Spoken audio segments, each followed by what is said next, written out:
people, I don't think, realize necessarily that the beliefs that we have today are influenced by a lot of things. And as wonderful of a time as we live in, and we've established that I'm fond of it, there's so much misinformation because of the internet. There's so much out there that claims to be one thing and it's not.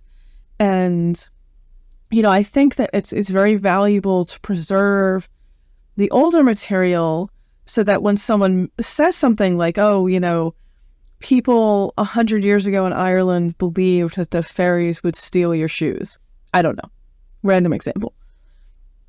But you can go back then and be like, well, that's not true. We have all this documentation. But and I a lot of things on the internet. I read it on the internet. It must be true. Yeah, well, it was on social media. It's definitely got to be true. See, it's almost like a game of telephone for those of you, again, who are old enough to remember that game. I don't even know if they still play that. My kids don't. So, I'll give you an example. So the second or third book that I wrote for Moon is Pagan Portals, the Morrigan. And that was also almost 10 years ago, I think 9 years ago. I have a lot of heart for the Morrigan, in particular of the Irish goddesses. And I did a lot of research. And at the time, I would run across things. I would be like, that is so strange because I've never heard of that. And I'm very familiar with the source material and even like the later folk beliefs. And so for a specific example, there was this idea that was going around, I don't know if it still is, that the Morrigan is connected to falcons and that she's a psychopomp, that she guides the souls of the dead to the other world and then back into rebirth. And I was like, when I first heard this, I'm like, this is so odd because we know what she's associated with in the older mythology, crows, ravens, corvids and blackbirds in general. There's some crossover with vultures because of a mistranslation, but it's sort of bedded now.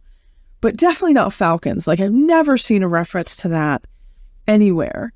And she's not a psychopomp. We have nothing that shows her guiding the souls of the dead or like helping people in rebirth. Like, this is so odd. So I did what I always do with things, and I dug into like, where is this coming from? Because it's getting repeated, as you said. It gets repeated on all these websites and articles. It's just a fact. Copy and paste. And paste. Yeah, without saying where you're copying from. And I eventually tracked it down to this website from, I think, 2006. Might have been 2004. Early website days.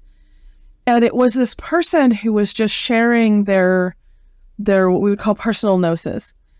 Like, they were talking about how they were channeling these messages and they had these visionary experiences.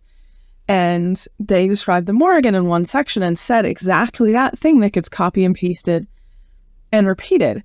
Never claimed it was from Irish mythology. We're very clear, and I give the site credit for this, very clear that it was his own or her own personal, their own personal spiritual knowledge, but then it gets repeated in Irish myth.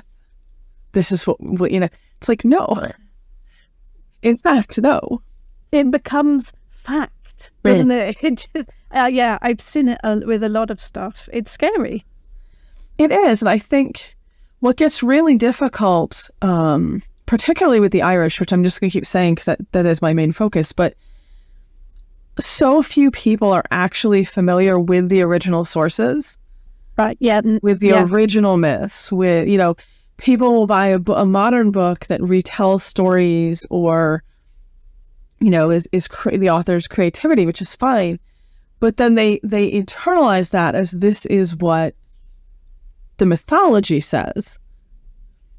And then it's very hard when someone has that approach to then convince them, like, but it doesn't.